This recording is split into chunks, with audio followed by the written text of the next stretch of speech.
You've probably heard it, right? This growing idea that to save ourselves, we have to pull the plug on AI. It sounds dramatic, even heroic. But what if that thinking is not just wrong, but actually a terrible strategy? Okay, let's get into a really powerful counterargument to that very idea. So right off the bat, our source material just flips the whole script on this debate. It says, hey, what if this isn't about a logical risk assessment at all? What if what we're really seeing is more of a moral panic? A cultural reflex that's driven by our own fears, not by the tech itself. And this is where it gets really serious. This leads us to the core argument. The idea that shutting down AI isn't just a missed opportunity. It could be a move that's, well, strategically suicidal. A move that could actively sabotage our own future. So here's the crucial idea to hang on to. AI isn't the monster under the bed creating all our problems. It's a mirror. And it's a brutally honest one. It just reflects the dysfunctions and priorities that are already there in our institutions and our culture. Now, to really get why this mirror metaphor is so important, we're going to take a little trip back in time. We need to look at a cautionary tale from another tech revolution, because it holds a huge lesson for us today.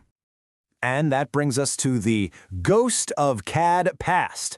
We're talking about parametric computer-aided design, or CAD. Back in the 1980s, this technology promised to completely change engineering, but what actually went down is where the real lesson is hiding. You gotta understand, the vision for CAD was incredible. It wasn't just about drawing lines on a screen. The whole point was to embed the thinking, the logic of a design right into the digital model. This meant you could automate changes, reuse components intelligently. It was supposed to be a cognitive scaffold, a real brain booster for engineers. Yeah, but the dream didn't quite line up with the reality. In practice, instead of these beautiful, resilient models, engineers often built these fragile, tangled messes. It was like a house of cards. You'd change one little thing over here and the whole design would just collapse over there. It was brittle and, frankly, a total headache. So you have to ask, right? The tech promised so much and delivered so much frustration. Was the software itself just fundamentally broken? Was CAD a bust? Nope, not even close. The problem wasn't the tool. It was the entire ecosystem around the tool. Companies didn't train people to think in new ways. They didn't invest in deep training, and their entire workflow was built for speed, not for building something that would last. They basically had this brand new jet engine and kept trying to bolt it onto a horse and buggy. And all of this leads to a really profound lesson that comes in two parts. Here's the first part, and it's so simple. Tools don't fail, systems fail to activate them. The technology can be genius, but if the culture, the training, the strategy around it isn't ready, all that potential just stays locked up. That is the lesson from the ghost of CAD past. And there it is. That's the light bulb moment. The argument is that we are making the exact same mistake right now with AI. We're dropping this world-changing technology into systems that are totally unprepared to use it wisely. Which brings us right back to our mirror. So, if AI is just a reflection, what's it showing us about ourselves? Well, according to this argument, it's reflecting a deep systemic decay that's been going on for a long, long time, way before the first LLM ever came online. So, what kind of decay are we talking about? Well, the mirror is showing us the hollowing out of real, mid-level expertise. It's showing us a culture that rewards being loud and visible more than actually contributing something valuable. And it's showing us institutions that are just churning out disposable content instead of deep, lasting insight. And to give you a sense of the scale of this, get this, 80%. A full 80% of the US economy is now in the service sector, an environment that, let's be honest, often rewards just following the rules over true creativity. That's the world we're unleashing AI into.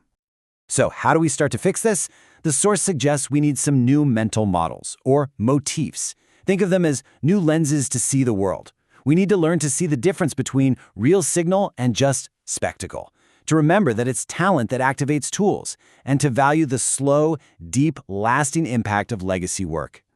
And it all comes back to this one powerful idea. The real danger isn't the tool we're holding. It's what we see when it shows us our own reflection. Smashing the mirror doesn't fix the problem.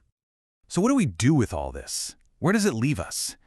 Well, this whole thing is really an invitation to think again. It presents us with a very clear choice, and it's not about being pro or anti-tech. It's about deciding if we're going to be responsible stewards of our future or if we're just going to surrender to fear. Because here's the bottom line. Calling for the destruction of AI, that isn't some brave act to save humanity. It's an act of surrender. It's basically admitting that we're no longer capable of managing the powerful things we create. So if pulling the plug is the wrong move, what's the right one?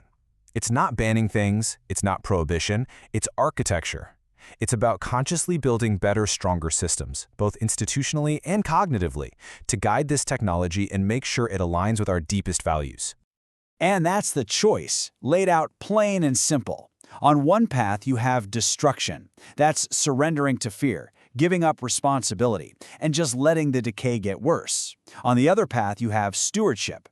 That's a strategic rebirth, a chance to reinvest in real talent and build systems that are meant to last.